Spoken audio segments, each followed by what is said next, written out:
Hello everyone and welcome to another Lychee Slicer Update episode, and today we're talking about the updates that have appeared in 5.2 and 5.2.1. And the point 1 is just the sub-release, 5.2 is the actual feature release, and 5.2.1 is more of a stability release that they do a bunch of those in between. We don't normally mess with each one of them, but I did want to talk about some of the updates that came along with 5.2. Some of the updates I've been waiting on since I started using Lychee Slicer a while back. One of those updates is the export holes as a cap or an object, or exporting them at all in general is a nice option, because if you want to be able to use those holes to then fill the hole later by plugging it, you can then do so because the application will now export that hole as a cap and even give you a little bit of a buffer zone around that cap, so it will fit even with some shrinkage. So regardless of what you're looking at there or what you're going to use them for, it's a neat feature. The other thing that the feature seems to have done is when you go back into the hole area and you're going to then choose either holes or caps or just holes, it's going to punch them out. So the holes then become a permanent hole rather than the way that it was before. And I suppose you could just leave them the way they were and not do this at all. And your holes are just going to stay as those virtual holes that Lychee Slicer like to put in there. Now you're going to find all this in your Prepare tab under Hollowing, and then you're going to find it under your Hollowing tools under Holes.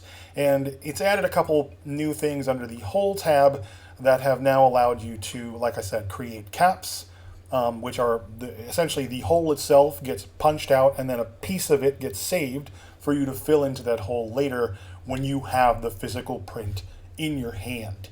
This is handy for those that want an easy way to be able to plug the holes in their prints. And again, I mean, if it's important to you to be able to do that on certain parts of it, yes, I could see that being a definite bonus. Like, for example, if you have to put a hole higher up on the model where you don't necessarily want to have damage or something that you're filling with putty or resin, this is a great way to do that, because you can literally pop out that section as a hole and then you get to keep it.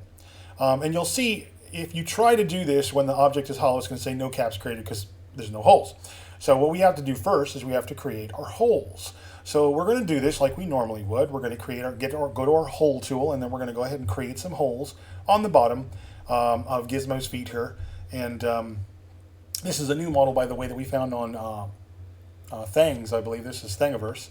I do not remember the artist. I'm going to try to remember to put that in the description so you guys can go download this one. Great looking model, super nice detail, really cool. I'm actually printing it off right now as I record this, so we should have a physical copy I'm going to be able to show off at least on one of our shorts or another video coming up soon. Because I was really impressed with the quality here. It's a really nice looking model. So anyway, like I said, you're going to punch your holes like you normally would. So you're going to make your holes however big or however small you want them. Punch those holes in. And then we're going to go to the cap and hole, just so I can demonstrate the different ways that this does or doesn't work in some cases. And you're going to see what I mean in just a moment, because when I go to do this, it's not going to work the way we intend to. And I don't know if it's something I did or whatever, but I've actually had this problem repeatedly. So we have it hollowed, we have our holes. So now we're going to go ahead and we're going to use the cap and hole tool, and I'll show you exactly what that intends to try to do. I believe the first time I do it, it actually gives me an error, and you'll see that in a second. So we're going to go over to the cap and hole, and then we'll go ahead and click that. And it takes a couple seconds for it to register that you've actually clicked it. And then once it does, it's going to do its little magic, and the model will probably turn red, because in a lot of cases it does. For some reason, it turns the model red, and I think Lychee just is getting an error. I think it's like a bug. Technically, I don't think it's supposed to be doing that, because when I do the repair on the model afterwards, it will tell me there's zero holes fixed.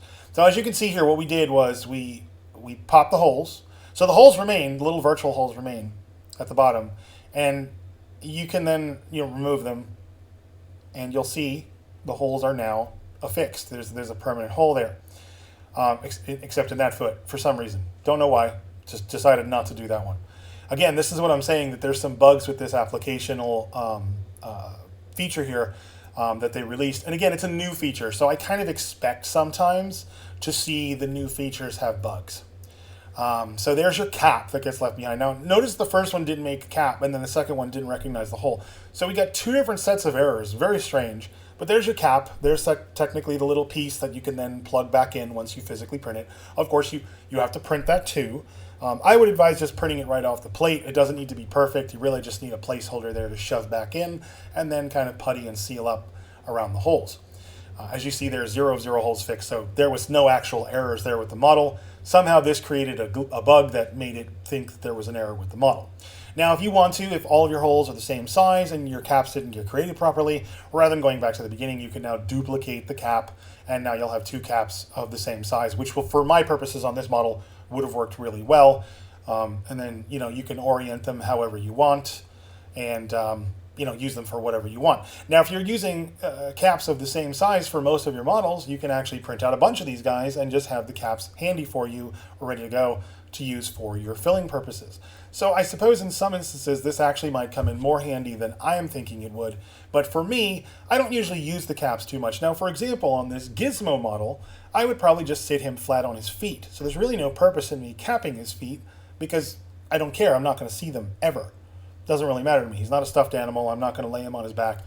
His feet are going to face the floor. If anything, I'm probably going to build him into a diorama of sorts, and so the feet are going to wind up planted or glued onto something else. So I think all in all, keeping those open doesn't really bother me. But if you have an object that needs a whole cap, this is definitely a neat feature that they have now finally given us. It's been saying coming soon for a long time, so I'm very happy to see that that is actually the case. So we have the fully hollow model. We have the holes now permanently punched in, which is great. So I don't even have to bother exporting this guy and bringing him back into Lychee Slicer. He is now ready for me to support. Now, like I said, in some cases, you're not going to want to use those caps. They're not going to be appealing to you. It's not going to be something you want to use or keep. And so in those cases, you're probably just going to just either delete them or hide them from your scene because you don't really need them. Or you can use the hole only feature, and you can also use the cap only, which means essentially it won't create a hole. It'll just pop the cap and leave the virtual hole. Now, the cap and hole should leave the hole and the cap. But as we saw, that didn't exactly have the intention, the function intention, the intention of what I was trying to do did not happen there. Sorry, having a hard time getting those words out today. Anyway, as we move along, I'm going to show you some more of the other new features that they have brought into the new Slicer update with 5.2. Now, with this particular gizmo, we actually see that there are some new ways to apply some supports. Now, the interesting thing is because Lychee Slicer doesn't think he's hollow anymore, as you can see there, the hollowing bit is now solid. So Lychee doesn't actually think he's hollow now. Lychee's actually convinced this is a solid object, which is strange. And I'm guessing that's probably because I decided to do the whole cap thing where it then changes the actual model to an actual physical model that has the holes punched through it permanently versus the virtual holes that Lychee puts in there.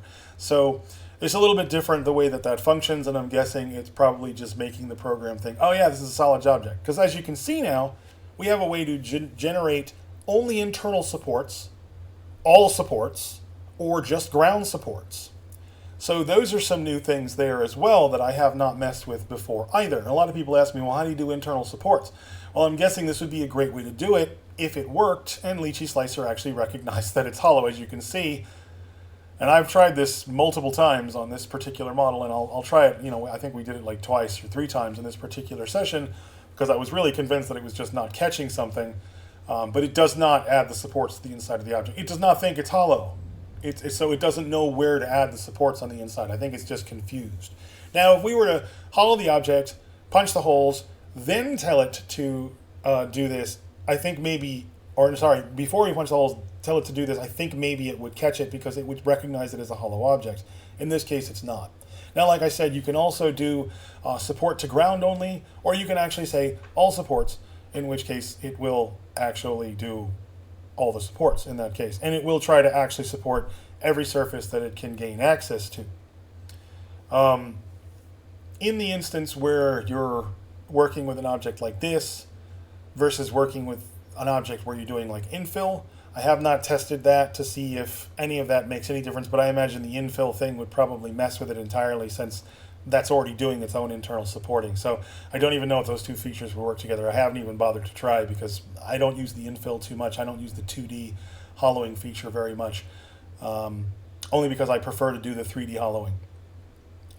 Now, of course, if you try to go back and then add anything else after you've done any auto generation whatsoever, it's going to tell you that it's going to delete the rest of the supports around it first. So, of course, we don't want to do that. So one of the things we're going to do is we'll go ahead and do the island detection, and then I'm going to go over what another new feature from 5.2, which is the projection support. So this is interesting. You have three different types. You have the sphere, you have the surface, and then there's the surface angle. And you can change all that, obviously, they're adjustable. And what you'll do is you're going to take the, kind of like a brush, and you're going to paint on the location of where you want these supports to be added. So in this case, I'm going to mess with the sphere brush just to kind of demonstrate how this works. And then I'll show you guys exactly how this works. So if we click over to the sphere, we can go ahead and paint, starting with that toe right there. I'm just going to paint this over. It looks a little funky, but we're going to go ahead and highlight this also. That foot's yellow. Then we're going to go ahead and make this foot yellow.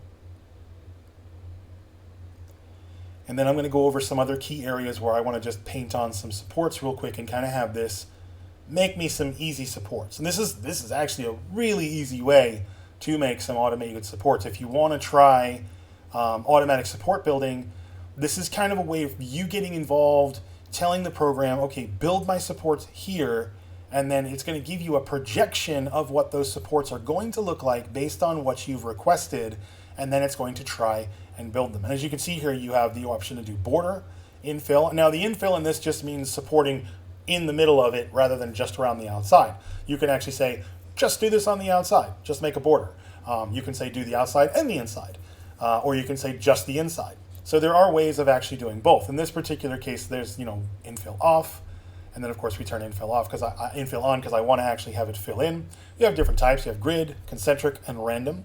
My personal favorite is concentric because it looks nice and organized, and it kind of shows you like a depth pattern there of how that's going to do it.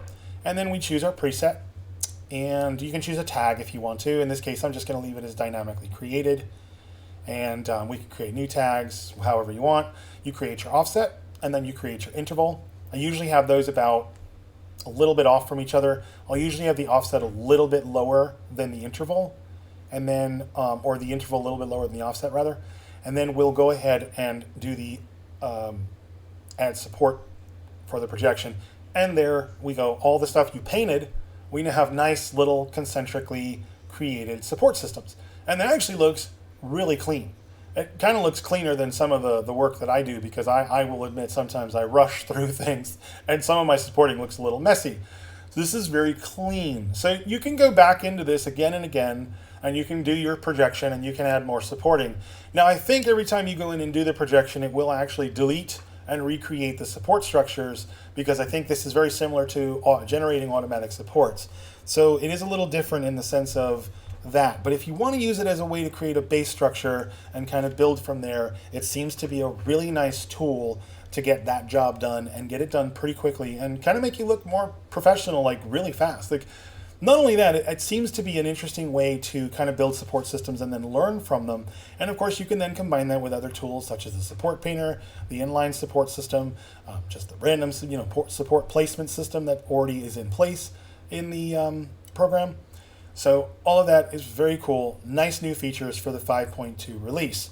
Now again, these are all pro features, so you will not see these on the free version. You will see them on the pro version and up. So for those of you using the free version, I highly recommend upgrading to that pro version. It does give you a lot of features that are definitely worth your dime, for sure. I know a lot of you refer to it as the paywall, so unfortunately, these things are behind the paywall. All right, as we come back to the other model that I originally started with, all of this being Gizmo related, obviously, I have pretty much finished supporting this piece except for going over some of the islanded areas that I need to apply. But one of the other interesting features that they did decide to add was copying and pasting your support settings. And for some reason, this is also a pro feature. Again, I know a lot of you get a little angry about some of the features that get locked behind the pro premium. And this is one feature I didn't really fully understand why It was one that has to be a pay for function. It's really just a copy paste. It's just you're changing settings. To be honest, it's really not that hard to select a group of supports and then go modify the settings to match another group of supports that you've already got. So this feature, in my opinion, not really much of a feature. It's kind of more of just, I guess, an easy button if you don't want to take the time to do, I guess, just punching in the numbers in those boxes over there. So again, I mean, not that big of a feature, but also locked behind the Pro version. Now, some of the other interesting things that have happened is they've done some improvements as well. Resin and filament have both pagination now in the print history. Resin and filament both have transformation on multiple objects is now faster. They're not really saying how much faster, and they said scene loading will be a little bit faster, up to about 60% faster, especially for objects that have a ton of supports on them. And I will actually say, while I was working on Gizmo here, and he does have a decent number of supports, it did not chug as hard as it normally would as I was starting to get into the higher level of support number and stuff like that. So I did notice there was some performance boost there. That is definitely a good thing. They've also added support for the Creality Hallett Ray, the Elegoo Mars 4 DLP, the Elegoo Mars 4 Max, the Nova 3D Ben A6, the Peopoly Phenom XXL V2, the Frozen Mini 8K S, which is the newer Mini 8K printer that they released. In the 5.2.1, they've additionally added some filament printers, the Creality K1, the K1 Max, Sovol SV06 Plus, the Sovol SV07, the new Anycubic Photon Mono 2 4K, which is their new 4K, I guess, model, the Anycubic Photon Mono X 6K, the Anycubic Photon Mono M5S, which is their new 12K printer, and the Anycubic Photon Mono M5. There's also some bug fixes in the 5.2.1, which include some fixes in the layer range bar related to the blue line effect. I did not have that bug happen to me, so I don't really understand that one too much. Fixing and removing the support in the support painting feature, fixes in physical scale mode, other fixes and optimizations related to the overall interface and user experience. I will say the user experience or the interface didn't change too much, but there are some optimizations done. It seems a little lighter to me. It doesn't seem to push as much memory that it used to. As far as I can tell, there were some additional bug fixes that did get applied and seemed to make the performance of the application a little bit better. For those working on older computers, this should be a breath of fresh air. There was also some user experience fixes and bug fixes on the projection support feature. So this should help alleviate some of those issues too. Anyway, guys, we're going to go ahead and slice this one up, and as the slicer is running, I'm going to mention a few things here because we have a couple new things that are planned for the rest of this year. We are planning on doing some more lessons on the advanced stuff. We're planning on going into more depth on the projection system because that could be a really nice way to learn how to do supporting. We're going to get a little bit more in depth with the hole and cap system, obviously, that they've released in 5.2. And we're going to try and get you guys up to date on some of the differences in some of the aliasing settings we were talking about in the last couple episodes, because I've explored it a little further and I've done a lot more field work on it, and we've done a couple more prints, and I think we've found a good formula that most people are going to want to use when they do their printing. And I'm going to go through this in a couple different ways, but some of the prints we've done more recently, I have been able to completely hide layer lines using the aliasing. And I'm still printing at those at 50 microns just to test, because if I take it down to 35 microns, I'm losing the layer lines so much so that I don't even think you can see them at all. The worst places are obviously planes or large curved surfaces, because the curve tends to catch the layer lines as it tries to build up the curve. Balls, chest areas, especially on a female where they have breasts essentially, where that curve happens, that's a bad spot. It'll often plane off, and you wind up getting this very rigid look if you're not using the proper aliasing settings. So something you want to consider if you're trying to get the best smoothness possible on your print, and you want to spend as little time possible messing with sanding, finishing, filing, and stuff like that, because let's be honest, folks, nobody really wants to spend hours sanding a model. I mean, I don't know. Maybe some of you like that. Maybe it's relaxing. Personally, I would like to try and get the finishing done as quickly as possible. And some of the stuff that we've been able to produce in one part has actually looked really good. Anyway, that is all for this episode. Again, check out the mango3d.io website for the newest versions of Lychee Slicer. If you're a pro user, there's a lot of new functionality. If you're not a pro user, not so much. Really just some bugs, fixes, and optimizations there. But if you're not a pro user, I highly recommend it. It's definitely worth your time and money. Anyway, guys, see you all next time. Thanks for watching as usual. Don't forget to hit that sub, like, and leave us some comments. See you all real soon.